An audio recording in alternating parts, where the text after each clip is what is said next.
میرے نبی پاک علیہ الصلوۃ والسلام نے فرمایا جس نے دین اس لیے سیکھا کہ دنیا کمائے گا، جنت کی خوشبو بندہ بھی جنت سے 500 سال دور ہوگا، 500 سال، یعنی ابھی اسے 500 سال وہ سفر کرے گا تو جائے گا، 500 سال دور ہوگا ابھی وہ۔ فرمایا اتنی دور بندہ ہوگا تو جنت کی خوشبو اسے پہلے آنے لگے گی، لیکن جس بندے نے دین اس لیے سیکھا کہ وہ اس سے دنیا اکٹھی کرے گا، اسے تو اللہ جنت کی خوشبو بھی عطا نہیں کرے گا، خوشبو بھی نہیں دے گا جنت کی۔ تو یاد رکھیں دنیا داری بہت سارے نقصانات کی جڑ ہے۔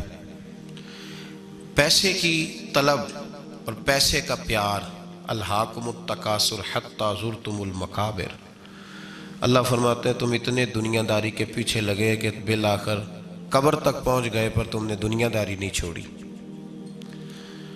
دنیا داری، دنیا میں محو ہو جانا، خدا کو بھول جانا، ہر وقت 2 کے 4 4 کے 8 کرنے کے چکر میں رہنا اور غفلت والی زندگی گزارنا، غفلت والی زندگی گزارنا، نماز پڑھتے ہوئے بھی دنیا کی پلاننگ کرنا، نماز پڑھتے ہوئے بھی، ناز سناتے ہوئے بھی پیسوں کی طرف توجہ رکھنا، لوگوں کی جیبوں پہ کو نکلا ہے کہ نہیں نکلا، دائیں بائیں دیکھنا، یہ بہت بڑی دنیا داری ہے، یہ سب سے خطرناک دنیا داری۔ میرے نبی پاک صلی اللہ علیہ وسلم نے فرمایا دنیا کی حب الدنیا راست من کل خطیہ، فرمایا دنیا کی محبت ہر گناہ کی، ہر برائی کی جڑ ہے۔ جب تجھے پیسے سے پیار ہو جاتا ہے، جب تجھے الفت ہوتی ہے مال سے، پھر تو ہر گناہ کرتا ہے، دھوکہ دیتے ہیں لوگ، فراڈ کرتے ہیں، جھوٹ بولتے ہیں، قتل کرتے ہیں، دنیا داری کی وجہ سے لوگ بڑا کچھ کر جاتے ہیں۔ تو پھر اصل چیز کیا ہوئی؟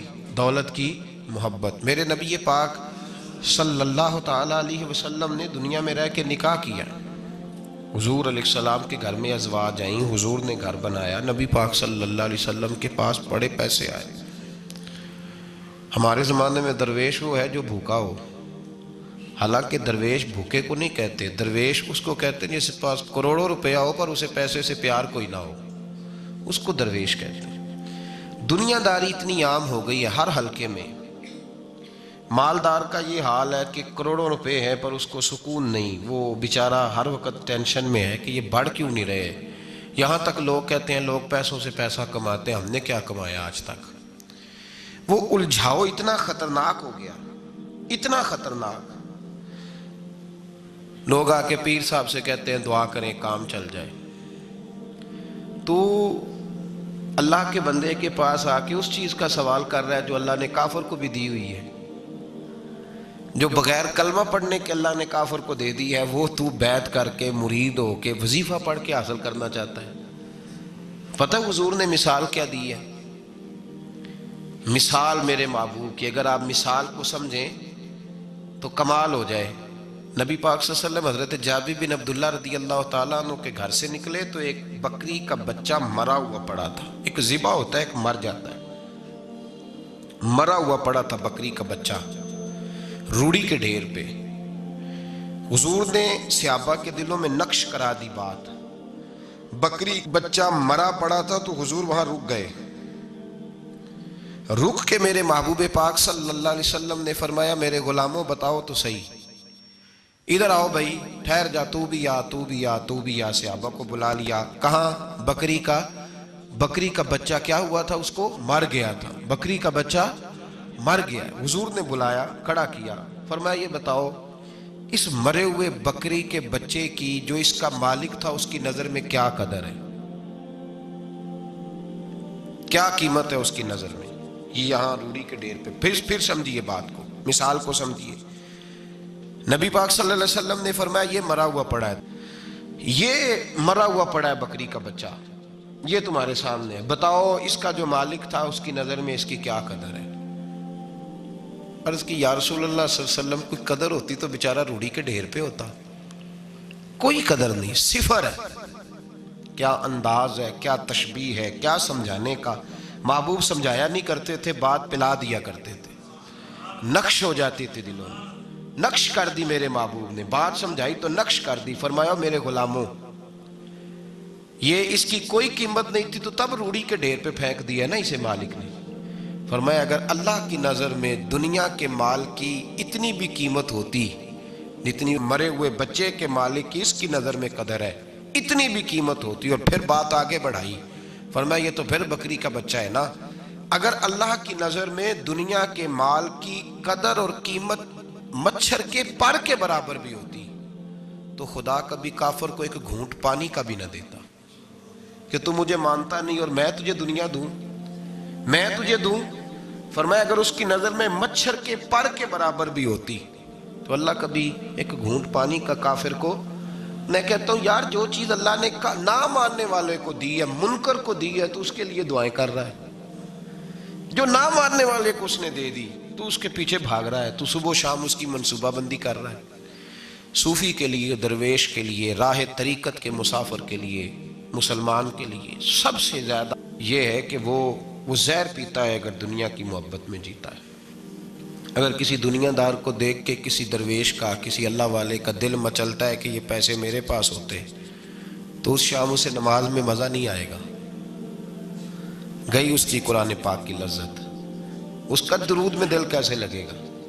तो सारी रात ख्वाब देखता रहा डॉलरों के, यूरो के, पाउंड के, कैसे उसकी तवज्जो आएगी। उसको क्या पता मक्के की लज्जत क्या है, मदीने का प्यार क्या है। उसको ये कैफियत नसीब ही नहीं हो सकती। इमाम गजाली रहमतुल्लाह अलैह से किसी ने कहा तो हुजूर ये बताएं कि बंदा तरीकत का मुसाफिर कब बनता है, मुसाफिर कब बनता है तरीकत का। तो आपने फरमाया जब उसके नज़दीक सोना और मिट्टी एक बराबर हो जाए। हज़रत गौसे आज़म रज़ी अल्लाह ताला अन्हु ने कुछ अरसा ना कारोबार भी किया है। आपने अपना एक जहाज़ भेजा हुआ था, माल बरदार जहाज़। आप दर्स दे रहे थे, बयान कर रहे थे, किसी को अभी खबर मिल जाए आके कि तुम्हारा 10 लाख रुपया ज़ाया हो गया है, महफिल में बैठेगा कि भाग जाएगा, दौड़ेगा, कहेगा जल्दी जल्दी करो, पैसे मेरे ज़ाया हो गए। हुजूर गौसे आज़म रज़ी अल्लाह ताला अन्हु के कान में आके कहा हुजूर वो जो आपका माल बरदार जहाज था ना, वो दरिया के अंदर आ रहा था तो डूब गया सारा, बड़ा अफसोस है। तो आप फरमाने लगे चुप कर जा, इतनी ज़रूरी बात थी जो तकरीर के दौरान ही तूने आके बता दी है। डूब गया तो डूब जाए, कोई अर्ज नहीं, छोड़ छोड़। ये लफ्ज़ आपने कहे तो वो बंदा बैठ गया डर के। एक और आया भागा भागा पीछे से, कहने लगा हुजूर मुबारक हो, मुबारक हो, मुबारक हो। क्या हुआ?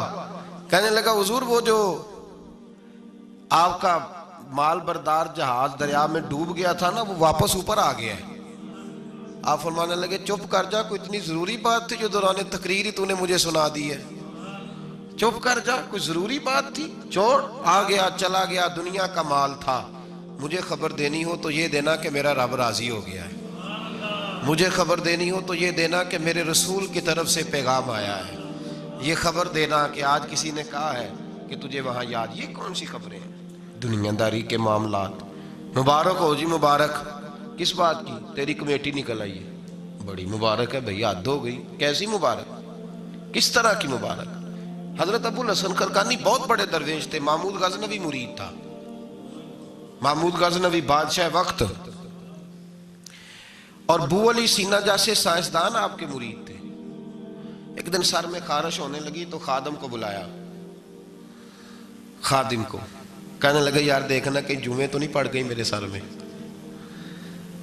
उसने कहा हुजूर आप इस तरह करें, जरा कुर्ते के बटन खोलें, पीछे करें, तो मैं ना एक तेल है उसको रगड़ता हूँ, सुना है वो तेल सर में डालें तो जुमे जो होती हैं ना बाहर निकल आती हैं। वो बटन पीछे किया हुआ है, वो खादम तेल लगा रहा है और तलाश कर रहा है कि जूं मिल जाए। बन सवर के बैठते हैं लोग, ऐसा ना हो कि किसी को पता चल जाए, बल्कि रेडीमेड तैयारी करके आते हैं लोग, बड़ी ज़बरदस्त। हज़रत अबुल हसन खरकानी रहमतुल्लाह ताला अलैह, तो पहले दिन जो खादम था वो जुमे तलाश कर रहा है, तो पहले दिन महमूद गजनवी मिलने आ गया, बादशाह। सोमनाथ के मंदिर नहीं फतह होते थे, बड़े उसने हमले किए हिंदुओं पर वो मंदिर नहीं फतह होते। उससे किसी ने कहा जा किसी दरवेश से दुआ करा के आ। वो हजरत अबुल हसन खरकानी के पास दुआ कराने आया। पहले दिन बाहर शोर होने लगा, अचानक आ गया, शोर होने लगा। आपने कोई तवज्जो, खादम करने लगा हुजूर बाहर पता नहीं क्या शोर है। फरमाया छोड़ यार, मेरे सर में खारिश बड़ी हो रही है, शोर बाद में देखेंगे, जूं देख कोई मिलती है कि नहीं, इधर देख। थोड़ी देर गुजरी तो महमूद गजनवी दरवाजे पे आ गया। जब वो दरवाजे पे आया ना तो हजरत का तो सर झुका हुआ था, खादम देख रहा, उसने देखा तो कहने लगा ओहो हुजूर ये देखें क्या हो गया। फरमाने लगे क्या हुआ है? लगा हुजूर बादशाह आपके दरवाजे पे आ गया है। फरमाने लगे छोड़ यार, मैं समझा था कुछ जू तेरे हाथ लग गई है, बादशाह आ गया तो क्या हुआ? मैंने कहा जू मिल गई है, कोई जू मुझे सता रही थी। बादशाह आया तो आने दो, बादशाह आया तो आने दो। अल्लाहु अकबर। उसने कहा हुजूर आपको कोई फर्क नहीं पड़ता, आपको कोई फर्क नहीं पड़ा इसके आने से? आप फरमाने लगे मैं इसे क्या समझता हूं, मैं रसूलुल्लाह के दरवाजे का फकीर हूं और मेरे मोहम्मद के फकीर ही दुनिया के सबसे बड़े बादशाह होते। फिक्र देखें बुजुर्गों ने जो हमें सोच दी, वो सोच समझे। वो कहने लगे हमारे नजदीक जूं का काबू आना बादशाह के आने से ज्यादा बड़ा मामला है। जूं का हाथ लगना बादशाह के आने से ये ज्यादा बड़ा मामला है। ये अनोखी बात है, बादशाह तो आते जाते रहते हैं। यहाँ लोग गिनवाते हैं, कहते हैं फलाना वजीर भी मेरे आस्थाने पे आता है। मैंने कहा नहीं, वो वजीर आता नहीं, वो तो आपका पीर आता है जो आप इतने प्यार से बता रहे हैं। वो वजीर थोड़ी आता है, तो पीर आता है। दुनियादारी जिंदगी में इतनी ज्यादा दुनियादारी है लोगों में, इतनी ज्यादा। लोग दीनदारी भी दुनियादारी के रंग में करते हैं।